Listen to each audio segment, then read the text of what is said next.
Small business owner, remote worker, entrepreneur, have you heard of Coin Coworking? It's Huntsville's latest hidden gem and inspiring an affordable community workspace. Situated in the beautifully renovated Lincoln Mill campus just minutes from downtown, Coin is the ultimate co-working space in Huntsville, offering creative yet professional workspace, an unmatched networking community, and affordable membership pricing. Your business will have zero problems adding a little coin to your bottom line. Consider Coin your all-inclusive resort for professional workspace.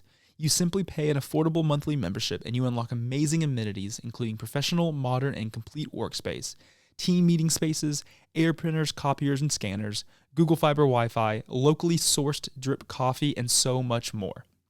From affordable flex space memberships to private office options and everything in between, Coin Coworking has exactly what you need to be excited about work again. Take care of your office space headaches and you can focus on achieving your career goals. Declare your independence from your current drab and boring office setup today and schedule your tour of Coin Coworking. Learn more about Coin and schedule your tour today at coincoworking.com, and all this information will be in the episode notes. Welcome back to another episode of Beyond Rockets. Today I sit down to talk with Will Harbison, owner and founder of Coin Coworking, an inspiring and affordable community workspace that is situated in the beautifully renovated Lincoln Mill campus just minutes from downtown. First off, thank you for taking the time to sit down and talking with me today. So I know that you originally graduated from Auburn University and you're originally from the Arab area. What did you study in school and kind of what interested you in pursuing a career in that? Yeah, man. Thanks for having me. I'm excited to be on with you guys. My name's Will and I am from the Arab area just south of Huntsville, grew up there. My degree is actually from Auburn University, went to school there for a landscape design degree. Okay.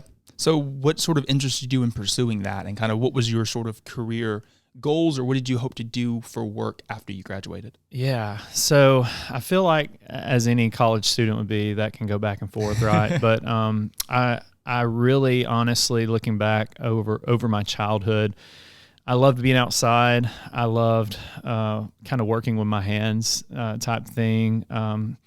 I started kind of working at a young age.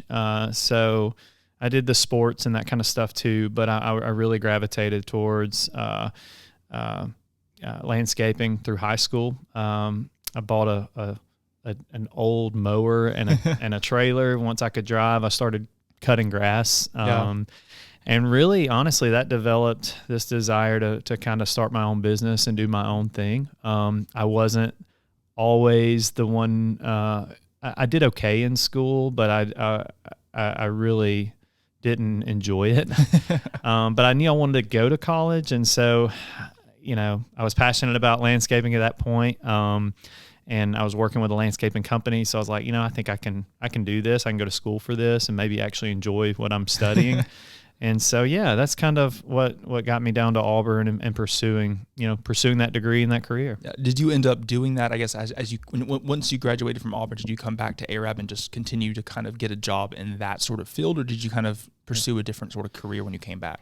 Well, not really. No, not at all. So simultaneously, kind of the same time that I was pursuing a landscaping career, my church, I'd been serving at a church as well, in like college ministry and some student ministry stuff. And so I, at the same time of developing a love for wanting to start a company, God also had me in the church world, like in serving in a church, mm-hmm. and what that looked like. And so at the same time, I thought I was going one direction. He was working in another way. And I met my wife there in Auburn my senior year. We got married May of 2010. And I just kind of kept ending up in church ministry. And so we were looking into the opportunity of maybe doing mission work shortly after we got married, and but still, like, landscaping obviously was on the table. So I was trying to kind of figure all that out. But I would say that definitely the doors were opening for us to serve at a church primarily. And so we actually we thought we'd be maybe overseas doing some mission work through the church. And that door closed, and the door opened for us to come to Arab, where I grew up. We didn't think you would never come back. We never thought we'd end up back there. We kind of wanted to go maybe towards a bigger city route. But we ended up coming and serving at a church there in 2011. Okay. And I mean, like, that's sort of, was that the opportunity that kind of then opened up the doors to then move to Huntsville? Was that in that same sort of realm that you had there in Arab? So talk a little bit about that and kind of what, I mean, because I mean, it really then prompts the story of how Coin Coworking really came to be. Yeah. So I went on staff at a church there in Arab, Gillum Springs, and was their student pastor, but also their mission. So my responsibility was students and also our missions partnerships. Okay. So that was a season where I served there for almost 12 years. That was a season, looking back, and I didn't realize it, but that was a season where I really began looking into church planting. We would partner with church planters all over the country, really. Mm-hmm. And so I became really familiar with church planting, and that really kind of sparked this, or that scratched an entrepreneurial itch that I've always had. And so looking back now, like, it really was kind of leading up to us getting into Huntsville to plant a church ourselves. There were times where we thought it might, we thought it was at a certain time, and again, the Lord would shut that door, and we learned a lot about being content where we are. I think a lot of times, especially for entrepreneurs, it's easy to think, well, the grass is greener on the other side, or I've got this vision and I want to see it happen now. Yeah. And so in that season of us being in Arab and me serving at that church, the Lord really taught me, like, you need to be patient and wait on me, and don't kick doors open that aren't open. And so, it was just all like a preparation for us to, COVID happened, and then we knew that kind of church planting was in our future. And so after COVID, we'd been serving there for, at that point, over 10 years. Wow. And we knew that that Huntsville was coming for us, and that we wanted to move there and plant a church in Huntsville. The church that I'd served at, they were wanting to plant a church in Huntsville, so it just was kind of the perfect fit. Yeah. And so this was like in the fall of 21, I guess, is when you started looking at Huntsville, and kind of like that potential became more of a possibility than just, something you've been thinking about for the last 5 or 6 years. It's something that was like really looking like it was like, hey, this is going to happen. Like, we were going to be moving to Huntsville. Yeah. I believe it was, so I think it was maybe the spring or fall of 20. Oh, wow. Okay. That we kind of said, yes, we're doing this. Okay. So we started working on a transition kind of out of our position there, and then getting into Huntsville. I should back up a little bit and say also, kind of still the entrepreneur side of me, and where landscaping came back into it, was on the side while I was serving in Arab at the church. Me and a buddy started a landscaping business. And this was before I had kids. We've got 2 little boys now, but at the time we didn't have kids. So I would literally finish my work up at the church in the afternoon, and I would go and I would landscape with my buddy with our company. I would do that until dark. Wow. And then I would get home, and Claire, my wife, she was fine with that. But when the boys came along, it was like, okay, this isn't going to work. Yeah, this isn't going to work. So so I sold that business. But that, again, it kind of was still stoking the fire of like entrepreneur, starting a business, doing something. Yeah. And then also, like, how does that play into my calling in church? Mm-hmm. And so I mean, like, figuring all that out. I mean, it's so interesting that, like, you had this entrepreneurial itch, in your 16, 17 years old, doing landscaping. Yeah. You pursue landscaping in Auburn. You kind of, the entrepreneurial itch is still there, but you're really kind of putting it on the sideline for a couple of years. Yeah. And then start back up the landscaping. And then this idea to move to Huntsville, the entrepreneurial itch is still there. How did this idea to have a co-working space come from church planting? Yeah. So the landscaping definitely kind of gave me the confidence again to start my own thing and to start my own business, but it also taught me that that company for me was not a good option for me to make or earn some income while not having to be there and doing the work. Yeah. So the only way I could really, unless there was somebody that I just really trusted to run and operate everything, which I was not at that place, at that point.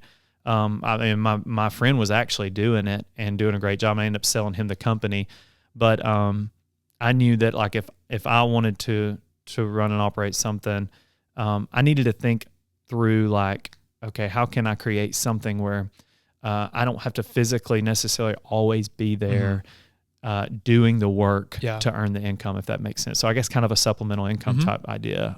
So I just started kind of thinking around that, especially when we knew we were moving to Huntsville. I was trying to kind of think, okay, what are some ways that that I can get my foot in the community, that I can get to know people, build relationships, meet a need in the community. That was really important to me, is I felt like I could create a business that would recognize, a missing piece in a growing community, and then help contribute,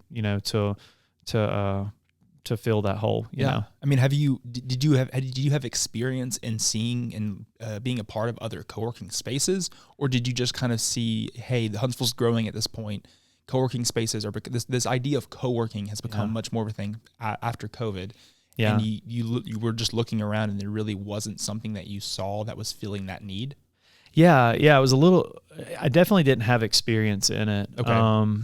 So yeah, it was probably more of just seeing a need. I would even say before I saw the need in Huntsville, I'd and honestly can't even remember how I came across co-working, but I saw the model at some point and loved it. Just loved the community aspect of it, loved the ability to network. That's something that I enjoy doing, is just meeting people and helping one person connect with another. And so that's always, even in the church world, that was always attracting to me. Making those connections for people. And so that was, I saw this model of co-working, and if you kind of look into the co-working industry, like it really kind of dates back to some of the front runners were probably in like the 2010, 2011, 2012 I guess years. Like with WeWork and stuff like that. Yeah, absolutely. And there were some other companies along with them that were really kind of the front runners or the pioneers of the idea. And being in the South here, I think a lot of times, the South can just be a few years behind on things, on learning things 100%. And hearing things. And so what I was figuring out was that like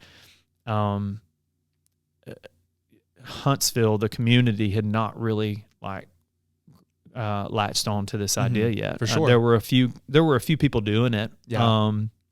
But yeah, we just saw the model, started thinking about it. It just made a lot of sense for what I was trying to do, in terms of like, it really checked off all the boxes that would be great for me as a business owner, for me as a pastor, for me as a guy who like values time with his family and wants to make sure that's my first priority. So yeah, it just it really kind of all fell into place. Yeah, I mean, I guess, and like the area that you ended up picking for Coin Coworking at Lincoln Mill was an area that you were already kind of looking at coming to live in and kind of being a part of the community itself. So I mean, I guess having that space that you have as Coin being almost in your backyard, it makes it easy that you do get to have that opportunity to be at home when you need to and be here when you need to, and it's kind of just that all-inclusive atmosphere that you were looking for at the time, but maybe didn't know that that's exactly what you needed. Yeah, it's crazy to look back and think like how so many things lined up for us to be in the building we're in. When we said yes to planting a church in Huntsville, and it's called Mill City Church, we at the time didn't know we were going to be in this area. We didn't have an exact location set out. We just kind of came and said, God, kind of show us where you want us to be. And all of those things kind of kept coming back to this area. So we partner with a ministry called Lincoln Village Ministry. Okay. Just right down the street. We were looking to move over here, but we didn't want to buy a house in this market. And so we were going to be patient with moving over here. And it was about a 35-minute drive at the time. And the Lord opened the door for us to rent out one of their houses. Lincoln Village Ministry does a housing ministry, a housing program, and they had availability for us to like be a part of the neighborhood, be a part of their ministry, live in the neighborhood, and just kind of contribute in that way. And it was a perfect fit for us. We knew at that point that we wanted to plant the church in this area. The business Coin open, that the Lincoln Mill became an option for us. Yeah. It just all kind of happened at once. It all just worked out really well. I mean, so sure. I guess you first saw the space, I guess was in the fall of 21. Right. And you kind of saw the space, but you didn't officially sort of get into the space and start the build-out process until probably March or April of 22. Yeah, that's right. I think that I started having conversations with Crunkleton Properties.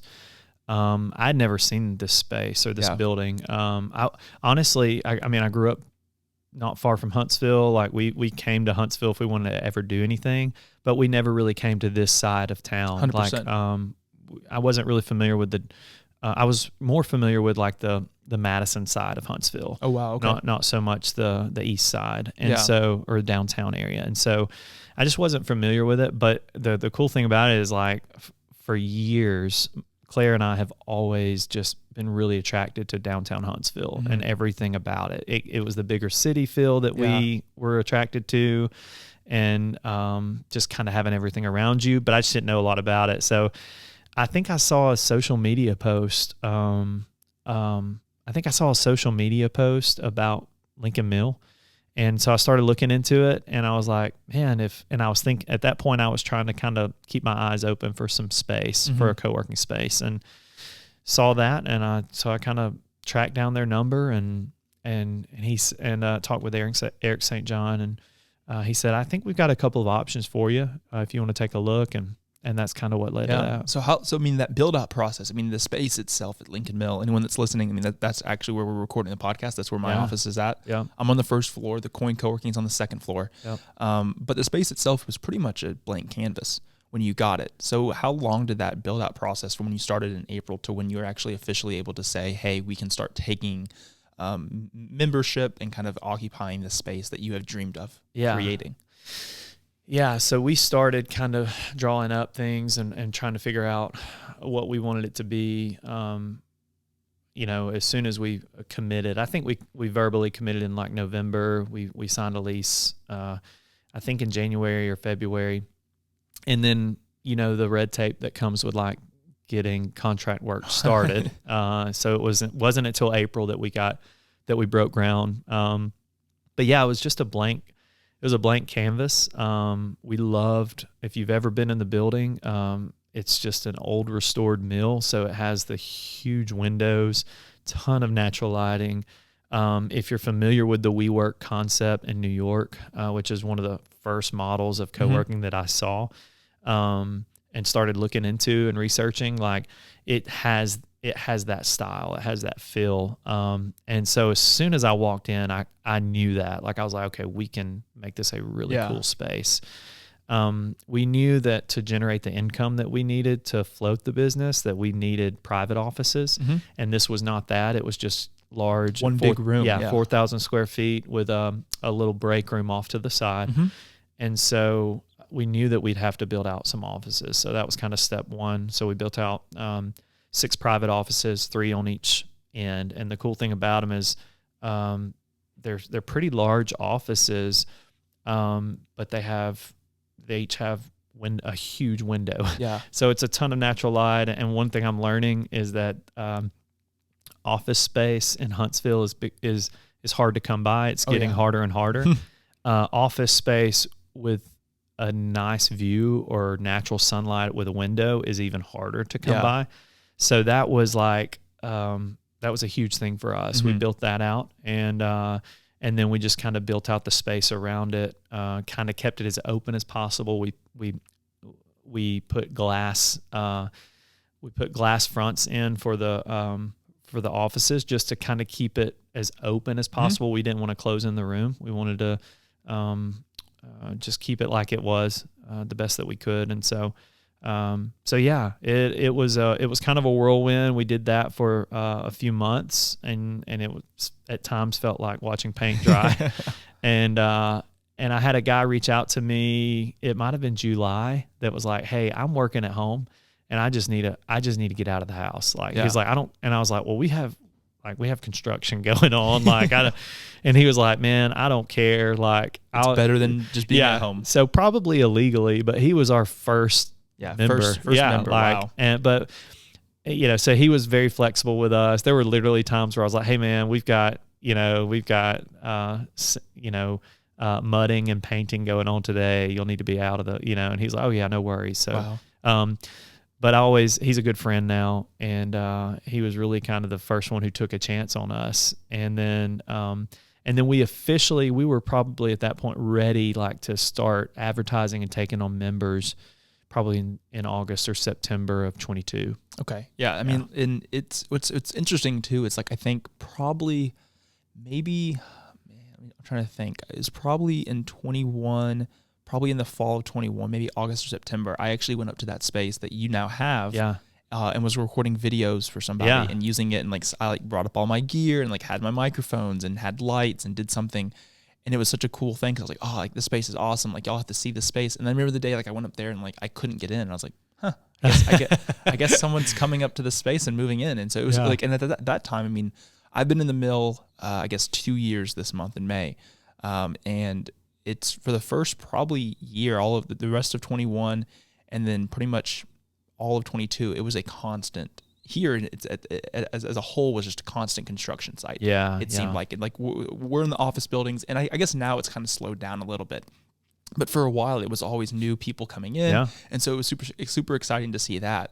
Once you officially, were able to take on members in that August-September timeframe of 22, what was a success just right off the bat? Were you having to like close the doors because so many people were trying to come in and become members? Like, what did that look like? Unfortunately, no, it was not. It was not right off the bat. It was pretty stressful. I think any entrepreneur knows that going into like a business venture, there's the high risk season, where you're trying to just kind of make it work. And so we had, at that point, we had spent a lot of money, more than we had anticipated, to get it how we wanted it to look. Like we didn't cut corners. Like we wanted it to really sell itself when you walk through the door. So to do that, unfortunately, that meant dollar signs. Yes. So we did spend more than we wanted. So that meant like as soon as we were ready to take on members, like I was really anxious. Like I wanted to see that happen as soon as possible. That's just not the case. Like it's slow work. So I think on the grand scheme of things, and I've had people remind me of this a lot, that, and I don't know what the exact statistics are, but basically like, it can take a lot of time to get in the black, when you're starting a business. Yeah, 100%. And some businesses, it could take years or whatever. And so for me, I wanted it to happen overnight. It didn't. So the first several months were just really, really slow. I had one office booked. We have 6, and we knew that we needed to get those 6 booked to really kind of float, basically. Yeah, makes sense. And so, we, I would say, September to December was pretty slow and stressful. I mean, we would pick up, we would do tours here and there. We weren't doing a ton of marketing. We weren't doing a lot of that. So it was just kind of slower word of mouth. And trying to kind of get word out about the space, letting people use it for things, just people coming by and seeing the space, letting people host an event there or whatever, just to get that traction going. And I would say once the new year hit of 23, we really started kind of seeing the ball rolling. Yeah. I mean, I think the space has transformed even in the last, I guess starting at 23, you started adding on more people. The 6 offices, I assume, started to get filled up. Yeah. Probably those probably filled up maybe March. Yeah, actually, I think I want to say like the end of January, we got our last official, okay, we're in, we want, and that was a big moment for us because it was like, okay, this could work. Yeah. Like all those 6 offices are filled. We've got the 6 filled, and honestly, we get asked about those a lot. Like really? In a lot of the co-working spaces that we talked with when we started pursuing this, they were like, your offices will fill up the fastest. Like you'll have a waiting list for your offices. And that's really the truth. Like that's what filled up first. That's the highest demand. Yeah. So yeah, we filled that. That was the priority. And yeah, so Yeah, I mean, so then from there it took the pressure off. you get to like, just like, okay, we can okay. breathe and just see how this thing plays out. Try to do what we do really well. Like try to make sure that we're being the best we can for our members, not stretch ourselves too far, because we weren't bleeding money at that point. I mean, and I guess when you first opened, a lot of that middle space between the offices was really just couches and stuff, and chairs. Mm-hmm. But over the last probably 3 or 4 months, you've really transformed that space to have, primary private desk options. Yeah, so you've added dedicated desks, and you've added a lot of different areas and elements to the business that really weren't there, in August when you first were able to start taking on people. How has that space, how is the space as a whole of Coin Coworking transformed? And what could someone that's listening right now experience on a day-to-day? Like, what does an average day look like at Coin? Yeah, I think as people come in, it's gaining more and more life. I've noticed that. So like when we first started, I'm sure people would walk by our doors and be like, man, what's that guy doing in there? That big room by himself, all by himself. But now like you walk in there and there's a good energy. We've slowly built it out to be, we have our dedicated desk space, our memberships for that. They're in the back. So like when you walk in, they're on the back wall. And I think we can fit probably 12 to 14 dedicated desks there. Wow. So we're growing into that. And then we also have a lot of great options for flex space. So different kind of seating areas, different things that, you might prefer one day that you wouldn't, that you want to try something different the next. And then another, probably one of the biggest things has been our privacy booths that we brought in. So we have 2 privacy pods or whatever. I call them something different every time, but basically just kind of just a nice little booth that you can get in and kind of have some privacy there to take a Zoom call or take a call or study. Okay. Wow. It's got a charging stations in it, a little desk. It's got airflow through it, so if you're claustrophobic, it's not anything bad. So those have been a big hit. That's just a nice feature. Mm-hmm. We have a commercial printer copier that you can use via AirPrint. We have meeting space. We have a conference room, and then we try to do the break room really nice too. So that's really kind of grown into like we're kind of coffee snobs, so we like to brew good coffee. Yeah. So we had a commercial coffee maker put in, and we work with local coffee shops and try to brew their coffee. And so that's been fun. And I think that's a nice thing. Yeah, I mean, I think the more and more that I go up there and like see just the space, there's always new people coming and going. There's always that sense of creativity, that sense. I mean, I think it's that element that it's like, hey, it's my space. I get to work there. I share it with a lot of people. And it kind of has that same sort of atmosphere of like a coffee shop that you would go to, where it's like there's always people working, and that creativity, the space basically sparks creativity, which I think is huge in a time when people are really just trying to get out of their normal routine of working in their home office or working on their couch or wherever it might be. And it's cool really because, and I actually had a member mention this the other day, and it made a lot of sense, but she said, coffee shops are great.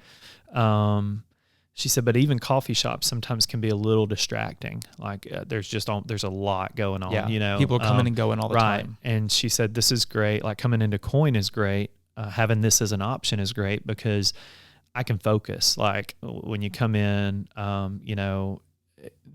it might, though at times it might be busy, but then at times there might be one person in there. Yeah. You just never know.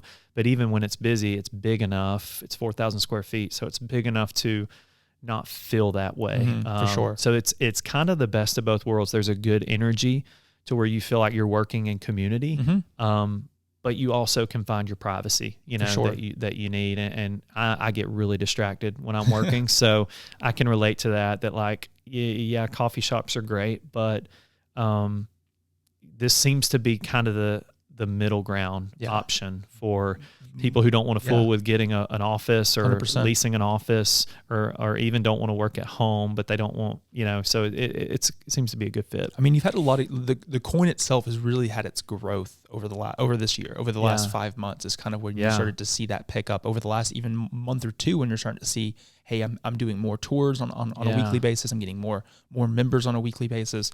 Looking at 2023 as we have 7 months left of the year, 7 or 8 months left. What are some goals that you have for Coin, and what are some things you would love to see accomplished this year? Yeah, I think we're seeing one thing I've been seeing that this year is going to be is just a year of getting familiar with our community and our community becoming familiar with us, our name getting out there. That seems to be happening.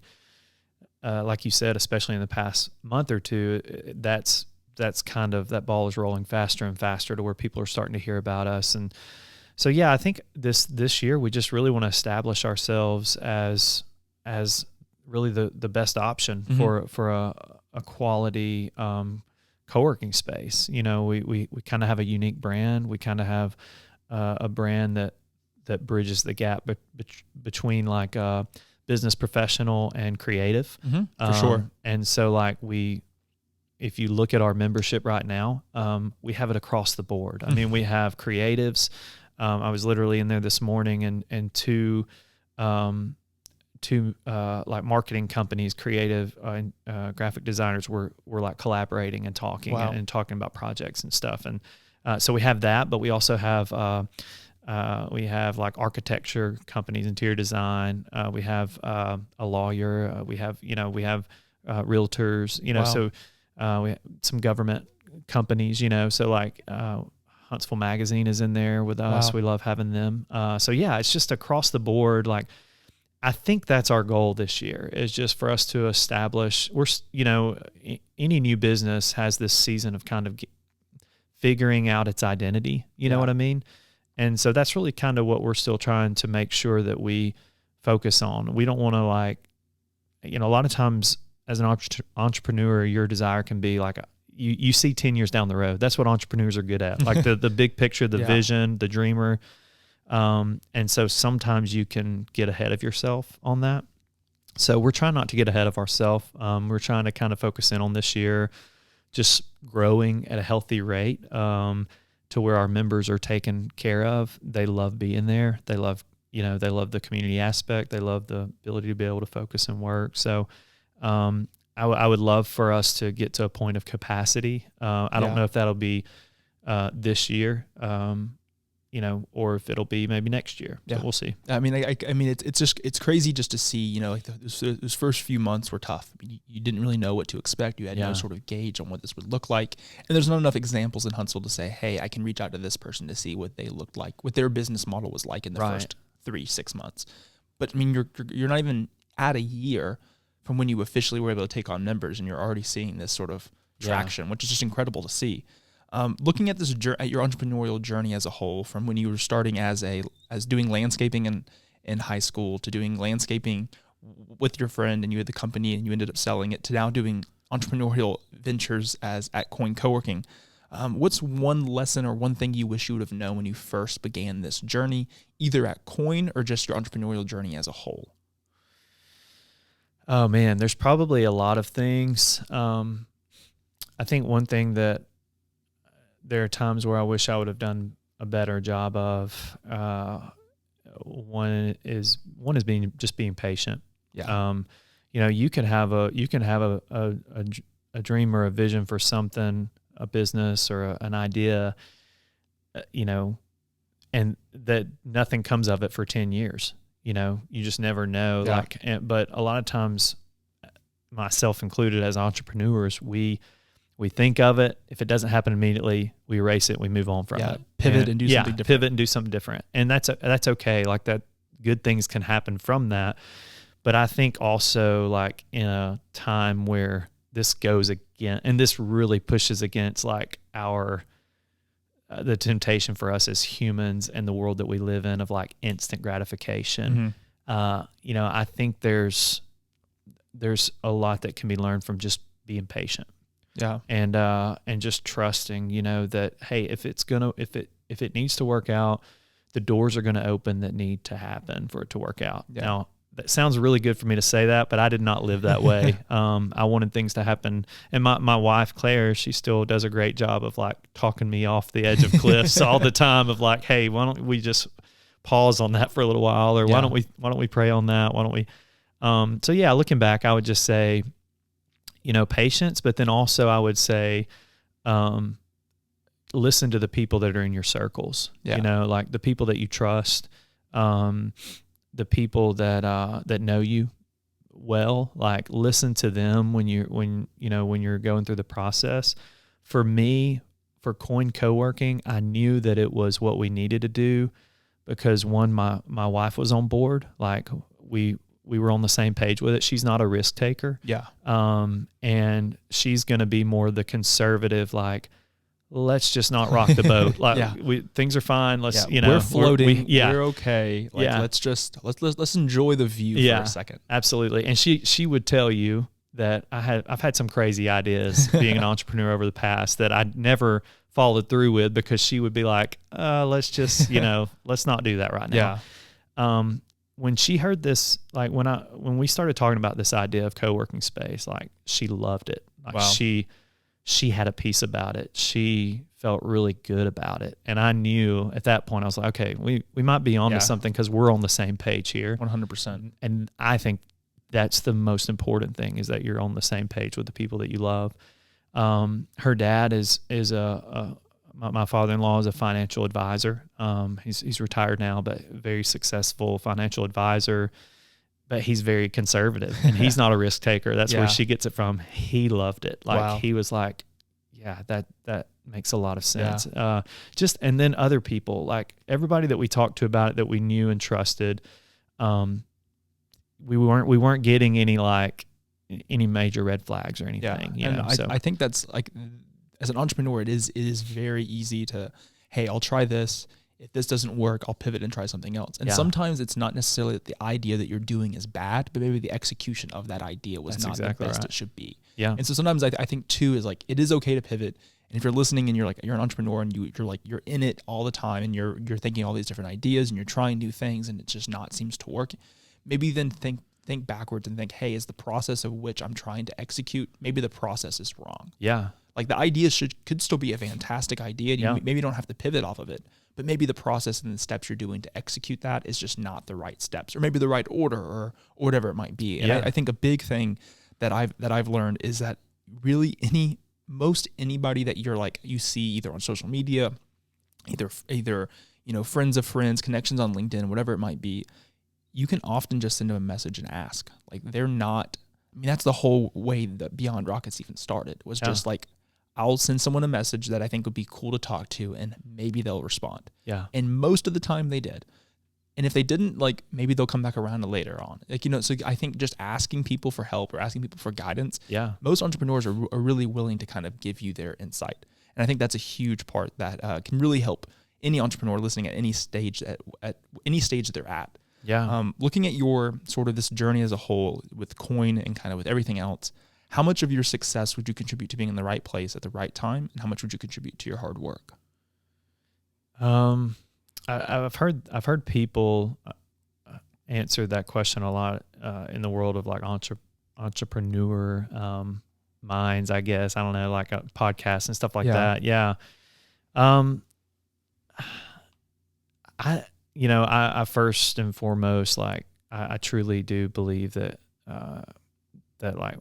that God directs my steps, and though I don't always listen very well or take the time to acknowledge that He's directing my steps, I firmly believe He always is. And so, some of it or most of it is that, and then some of it is luck. But I do think there is an aspect of hard work that entrepreneurs tend to thrive at because they're kind of go-getters, like they're the ones kind of boots on the ground. Like I'm going to make this happen. And there has to be a part of that, like there has to be that itch and that desire to see the end goal and to be willing to put in the work to get there. So yeah, I primarily like chalk it up to just the Lord opening the doors for me. But then I think that we have a responsibility of, once we see that open door, like, we can't be lazy. Like, we have to, like, it's not going to work if it's not just going to magically appear, the next day. Like, you have to put in the work to get there. For sure. So yeah, I think that's the case. Yeah. So for anyone, my audience that's listening, anyone that's listening right now, anyone that's watching the YouTube video, where could they go to learn more about you, learn more about Coin Coworking, and maybe even schedule a tour of Coin? Yeah. So our website is coincoworking.com. So really, that's the best way to learn about Coin. From there, you can book a tour. You can email me at will@coincoworking.com. We're on Instagram. I think our handle is Coin Coworking. So yeah, just really find us online. I'm also like I said earlier, like, I love to meet people. That's really why I'm in Huntsville, is to get to know people. And so, like, especially like entrepreneurs, like, I love to talk to people who think the same way. So yeah, if I can be of any help or encourage somebody, or just listen, if they just need somebody to listen, I'm happy to do that. But yeah, we'd love for people to come check out the space. We do free tours. And then we also do a free work day. So if you want to try it out before you kind of jump in with a membership, you can do that. Perfect. And, so a lot of people like to do that. Well, thank you so much for sitting down and talking with me. We've become good friends over the last year. I guess probably since you really moved in. We try to grab lunch every once in a while. But it's great. It's been good to sit down and hear more about your story, hear more about the story of Coin. All this information for Coin and kind of where you can find them will be in the episode notes. You can find that there. Thank you again. I continue to look forward to the success that Coin will have in Huntsville for years to come. I continue to look forward to the success you'll have this year and for many, many more. And thank you again for being here. Yeah. Thanks for having me, Clark.